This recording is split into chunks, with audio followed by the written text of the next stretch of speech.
to our business community and the general public.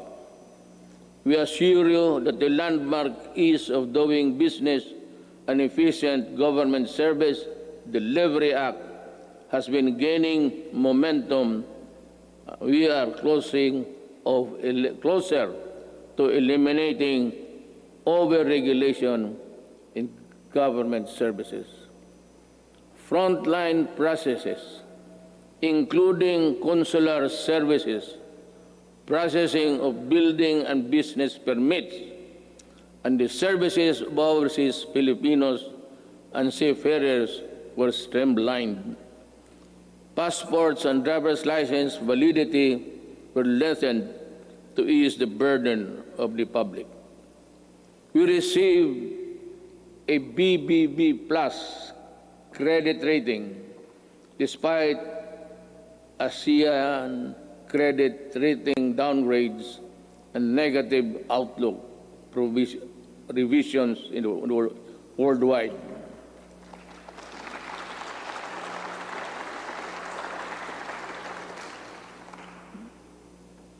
The Japan Credit Rating Agency upgraded us from BBB plus to A minus last month. Meanwhile, Moody's has affirmed and maintained the country's ratings at Baa2 rather.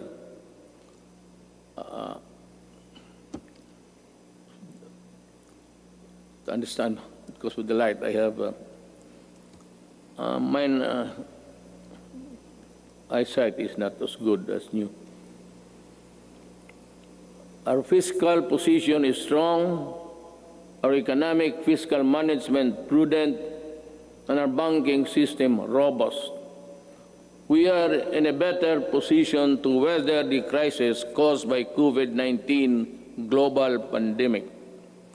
We have accomplished significant infrastructure projects under the Build, Build, Build program. I will not dwell lengthily on the nitty-gritty of our infrastructure accomplishments now, lest I bore you. Instead, we will release a comprehensive written report of our collective milestones and the details of accomplishments that remind us that perseverance, patience, determination will help us move forward even in the most difficult times. We issued last year the Executive Order number 100, establishing the Diversity and Inclusion Program as national program of the government. We want to end discrimination of persons on the basis of age, disability, ethnicities, sexual orientation, and gender identity and expression, and other character traits. My administration always believed that freedom from illegal drugs, terrorism, corruption, and criminality is itself a human right violation. Part of our efforts to uphold human rights is protection of the rights of children and the right against discrimination. Early last year, I signed Executive Order number 92, creating the National Council Against Child Labor. Government efforts to protect the rights of children will be amplified to prevent, reduce, and eliminate any form of child labor. Our achievements along this line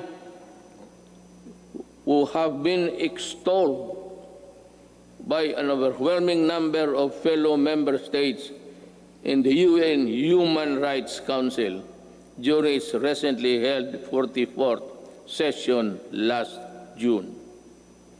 Rest assured that we will not dodge our obligation to fight for human rights. My countrymen, there are lessons to be learned from the coronavirus pandemic. It jolted us to realize that gains made after spending so much planning, effort, cost, and time could diminish considerably and quickly for reasons beyond one's anticipation.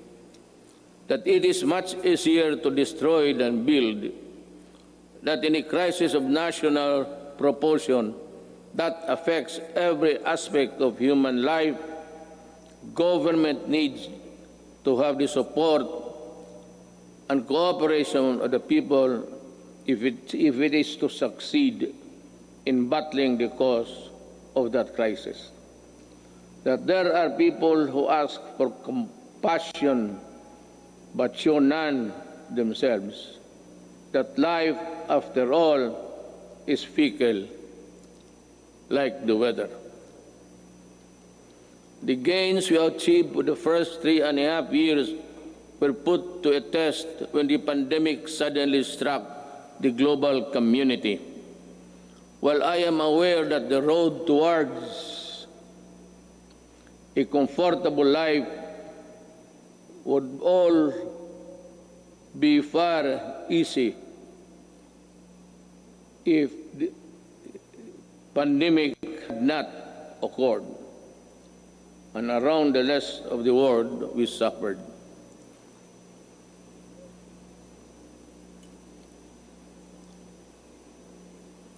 The global scale and socio-economic impact of COVID-19 pandemic has been unprecedented. Yet, in the throes of its global health emergency, we have been able to withstand the headwinds generated by this coronavirus. In this regard, I would like to express my gratitude to all those who made possible the steady supply of food, water, basic utilities of our households.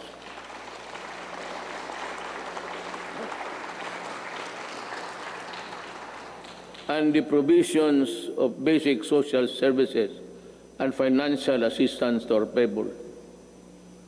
Our profound gratitude goes to everyone who helped keep our country's food supply chain running. The valiant soldiers, policemen, and security guards who kept peace and order in our community. The dedicated personnel who kept our essential establishment operational.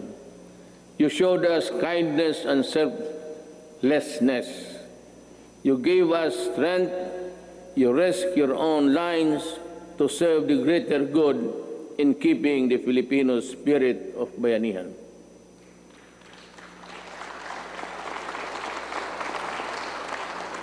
I also thank the men and women of the Interagency Task Force on Emerging Infectious Diseases and the National Task Force Against COVID-19 for all the countless hours it spent to keep the pandemic in check and for all the efforts it made to ensure the safety of our people.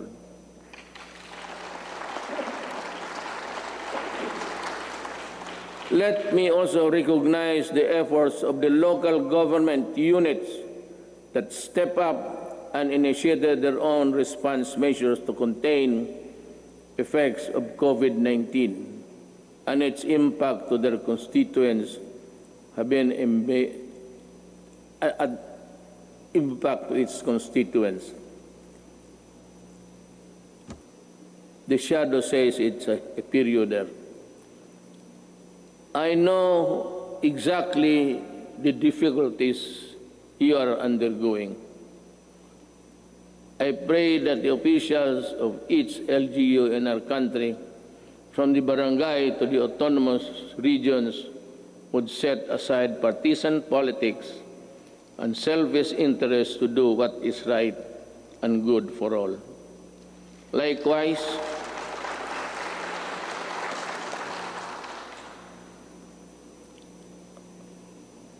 I likewise issued Executive Order Number 104, which imposed ceilings on retail prices of at least 133 drugs and medicines, and directed a continuous review of the retail prices of others.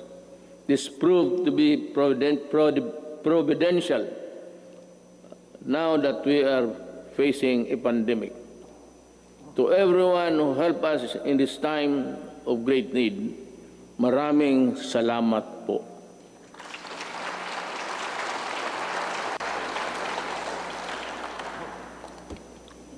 Let me say that the strength of a nation rests in the hands of the people acting as one with government. In the pursuit of common goals and objectives, when the pandemic struck, I decided to prioritize life over other considerations according to experts. The intervention that the government had put in place prevented as much as 1.3 to 3.5 million infections. To me, even if the numbers were much lower, it would still be and would have been worth the sacrifice we made. Buhay muna bago lahat. We initially encountered difficulties ramping up our testing capacity. We now have 93 accredited testing laboratories nationwide, and we are aiming to conduct 1.4 million tests by end of July and ensure a quick turnaround time of 48 to 72 hours. Under the Social Amelioration Program, we allotted 2.5 billion or 2.5 billion for poor and low-income households who were affected during this pandemic, who thrive on a no work, no pay arrangement. Admittedly, our implementation of the Social Amelioration Program was not perfect, and some opportunists turned crisis into opportunity. We will catch up with you sooner than you think.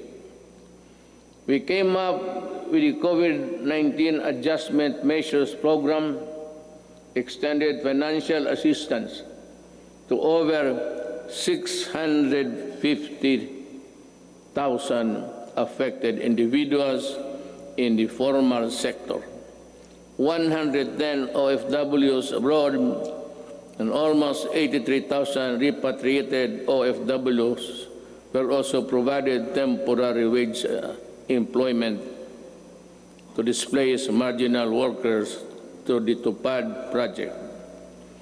Our indigent senior citizens were also provided with a stipend for the rest of the semester of the year, current